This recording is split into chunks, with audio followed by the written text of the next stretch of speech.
इसलिए हमारा नैतिक फर्ज और धर्म बनता है कि हम समय समय पर उन महान शहीदों का विशेष तौर से बलिदान दिवस मनाना चाहिए। जो मेरे सामने देश का उजूले में बच्चे जो बैठे हैं, इनको भी पता लगे कि इन महान शहीदों की बदौलत आज हिंदुस्तान देश के प्रधानमंत्री के नेतृत्व में आगे बढ़ रहा है। हरियाणा प्रदेश नायब सैनिक के नेतृत्व में आगे बढ़ रहा है। भाइयों और बहनों, जैसे कि यहां की पंचायत सरपंच साहब, 2 पंचायत है, पीर छुच्छकवास और दूसरी पंचायत है इस्लामगढ़ छुच्छकवास। जब ग्राम पंचायत के लोग मेरे पास पहुंचे, मैंने धनखड़ साहब से बात की तो धनखड़ साहब ने कहा कि 1 मिनट से पहले इनको समय दो, अरे शुभ कार्य के लिए जाना है। तो साथियों, मैंने 1 मिनट लगाई कि मैं अवश्य आऊंगा।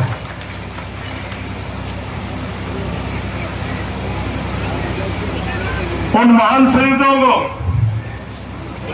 सम्मान किसी व्यक्ति ने जो उन्होंने याद में रखना चाहिए। मैं आपको कुछ अतीत में ले जाना चाहता हूं। कारगिल का युद्ध हुआ था,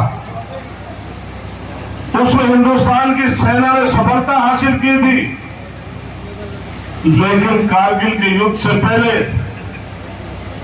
कोई देश का जवान शहीद होता था, उसी स्थान पर उसका संस्कार कर दिया जाता था। केवल सेना के 5 जवान आते थे, उसकी ड्रेस और सामान का बक्सा घर देकर जाते थे।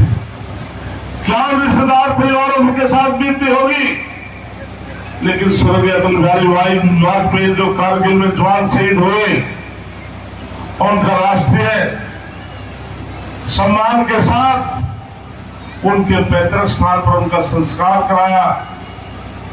और उस समय 10 लाख रुपए शैतान राशि सरकारी नौकरी पेट्रोल पंप गैस एजेंसी देने का काम किया था।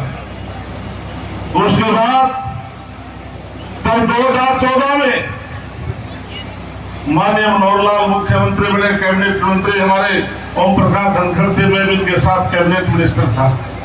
तो देश में सबसे पहले हरियाणा सरकार थी जो हमने कैबिनेट में फैसला किया था कि हरियाणा प्रदेश का कोई जवान देश के लिए शहीद होता था, उसको 50 लाख रुपए परिवार को शैतान राशि सरकारी नौकरी देगी। मैं नमन करता हूं देश के प्रधानमंत्री नरेंद्र मोदी जी का, नायब सैनिक जी का। आज हमारे देश का कोई जवान शहीद होता है, देश की रक्षा करते समय हम 1 करोड़ नगद राशि उस परिवार को शैतान राशि देते और सरकारी नौकरी देते। जो अर्धसैनिक है उनका नाम सूची में नहीं था। ओम प्रकाश धनखड़ मान्य मनोहर, हम कैबिनेट में उस मुगल में अनुमति दी थी, उसके लिए हमने तय किया था। इसके साथ साथियों, अतीत में कोई सरकार शहीदी दिवस नहीं मनाती थी, लेकिन भारतीय जनता पार्टी सरकार बनने के बाद चाहे केंद्र या प्रदेश में हम 23 जून को शहीदी दिवस मनाते हैं। इसलिए जो कौमें, जो सरकारें शहीदों को याद रखती है, साथियों हम उनका सम्मान भी करना चाहिए। इतना ही नहीं, जो स्वतंत्रता सेनानी, जिन्हें हमारे जवान शहीदों ने शहीद होकर के देश को स्वतंत्र कराया है। माननीय मनोहर लाल की सरकार जब 2014 में बढ़ी, 1971 और 65 की लड़ाई के अंदर जो जवान शहीद हुए थे किसी सरकारों ने उस परिवारों को नहीं पूछा था, लेकिन 2014 में धनखड़ साहब और हम सब ने कैबिनेट के अंदर ये फैसला किया कि 65 की लड़ाई में जो शहीद हुए परिवारों को ढूंढा जाए, उनके सगे संबंधी या परिवार के सदस्य अवश्य में हमने 365 या कितने ऐसे परिवार हमें मिले, संख्या मुझे 300 से ज्यादा मुझे ध्यान नहीं, लेकिन उन सब परिवारों को हमने सरकारी नौकरी देने का काम किया। इतना नहीं साथियों, जो स्वतंत्रता सेनानी जो परिवार हैं, जो पेंशन लेते हैं, नायब शहरी सरकार बनने के बाद हमने तुरंत पहली कैबिनेट मीटिंग में 10,000 रुपये से बढ़ाकर के 20,000 रुपये प्रति महीना उनको राशि करने का काम किया। ये है भारतीय जनता पार्टी सरकार, जो हम सम्मान देते हैं और धन्य है हरियाणा प्रदेश के और माता पिताओं को मैं नमन करता हूं। आज हिंदुस्तान की देश की फौज जो है, हर 10वां जवान हरियाणा प्रदेश का। साथियों, बहुत गर्व की बात हरियाणा प्रदेश के लिए।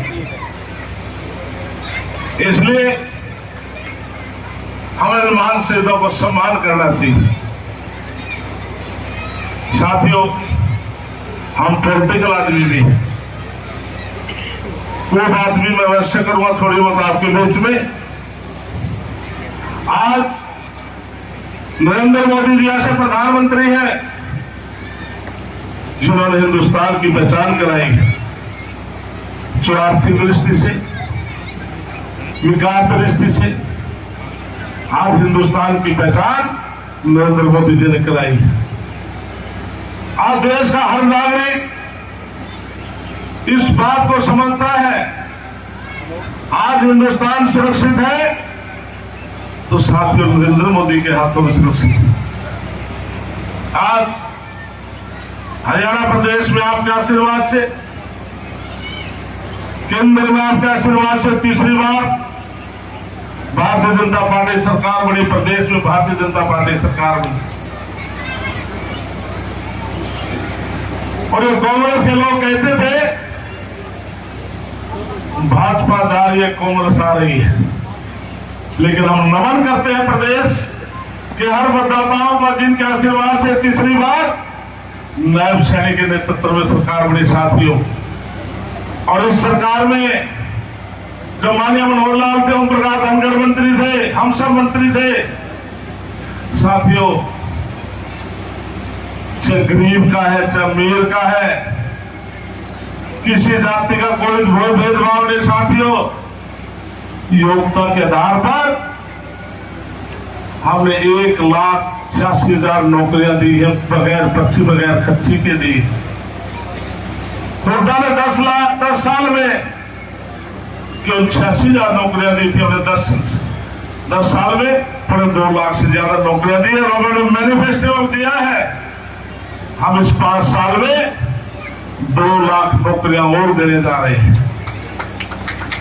हमने मैनिफेस्टो में किया है कि जो 18 साल से 60 साल तक हमारी बहनें, माताएं, बहनें हैं, हम प्रति महीने 2100 रुपये इनके खाते में भेजने का काम करेंगे। और 5,000 करोड़ का बजट हमने अपने इस बजट सेशन में हमने इनके लिए रखा है।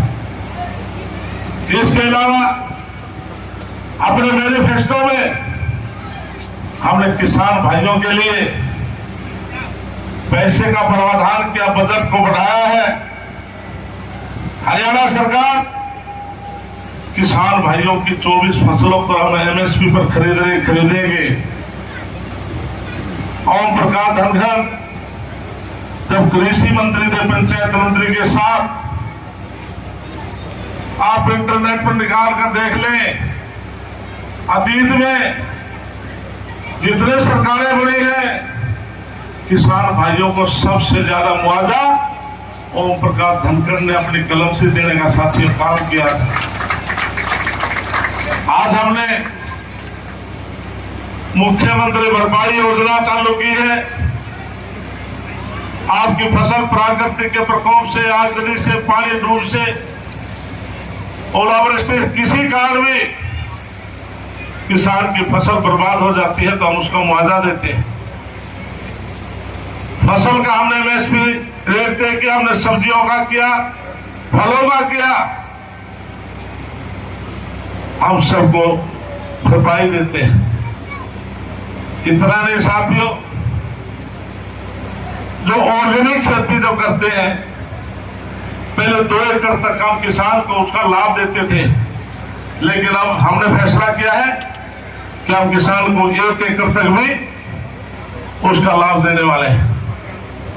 इसके साथ साथियों, माननीय मुख्यमंत्री बनने के बाद 100 दिन का एजेंडा फिक्स मुख्यमंत्री ने किया था। हमें कहा था कि आप भी 100 दिन का एजेंडा फिक्स करें। मेरे पास पंचायत डेवलपमेंट एंड खनन विभाग मेरे पास है। मैंने भी अपने विभाग की तरफ से अधिकारियों की मीटिंग बुला करके जो योजनाएं ओम प्रकाश धनखड़ जी चालू करके गए थे उनको आगे बढ़ाने का काम आज मैं उन सबको आगे बढ़ा रहा हूं। हमने तय किया है कि ये 6225 पंचायत मेरे पास है। फर्स्ट फेज में मैंने 1000 गांव लिए हैं। हम 1000 गांव में हम 3 लाइब्रेरी खोलने जा रहे हैं, जिससे हमारी बेटियां और बच्चे पढ़े लिखे और कंपटीशन की तैयारी करें। आज से 11 गांव का चयन कर लिया गया है।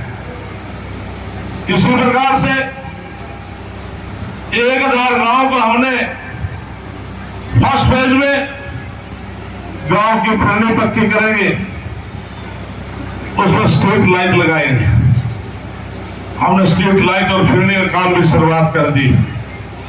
1000 गांव में गांव का शमशान घाट है, कब्रिस्तान है, हम उसकी 4 दीवारी बनाएंगे, उसको रास्ता बन देंगे, पीने का पानी और शेड का प्रबंध करने का हमने योजना बनाई। हम हर गांव में ओपन जिम लगाने जा रहे हैं, जिससे महिलाएं, पुरुष, बच्चे उस ओपन जिम में जा सके। इसके अलावा हरियाणा प्रदेश में 19,000 तालाब हैं। हमने सर्वे करा करके जो गांव के बीच में है, जो गाद से भरे हुए हैं, 6,000 ऐसे तालाब का चयन किया है और 6,000 में 2200 ऐसे तालाब हैं जिनका हम सुधारीकरण करने जा रहे हैं। उनके रिटेनिंग वाल बनाएंगे, गाद निकलवाएंगे, जो उसके भवन को पक्का करके उसे टाइल लगवाएंगे, छोटे मोटे फूल पौधे लगा करके पार्क का रूप देंगे। ऐसी हमारी योजना है।